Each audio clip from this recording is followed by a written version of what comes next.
Courtesy டிக்கெட்டுன்னு சொல்லி ஏதோ ஒரு கேர்டசியில் கொடுத்துருக்கானுங்க. பட் ஆனால் இதை வச்சு என்னால் திருப்பி டி பாக்ஸ் புக் பண்ண முடியல. அதனால் நான் வந்துட்டு லைனில் நின்றுக்கிட்டு இருக்கேன். கிட்டத்தட்ட இந்த சீட்டை வந்துட்டு 1 மணி நேரமாக ஹோல்ட் பண்ணி போய்கினே இருக்கேன். இன்னும் 10 நிமிஷம் காட்டுது. அங்கே போய் தான் டிக்கெட் எடுக்க முடியும்ட்டானுங்க. இங்கேருந்து எந்த லொக்கேஷனுக்கும் மாற்றி எடுத்து தர மாட்டோன்ட்டு. ஸோ போய்கிட்டே இருக்கேன், பார்ப்போம் பார்க்க முடியுதான்ட்டு.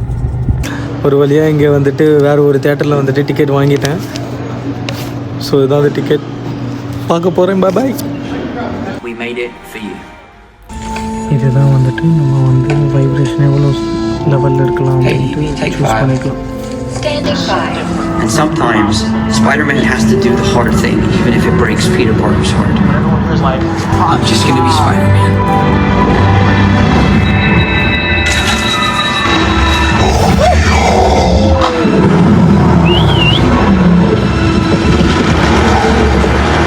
படத்தை ஒரு வழியாக பார்த்து முடிச்சிட்டேன். படம் செம்மையாக இருக்குது. நீங்களும் மிஸ் பண்ணாமல் தியேட்டரில் போய் பாருங்கள். பாய்.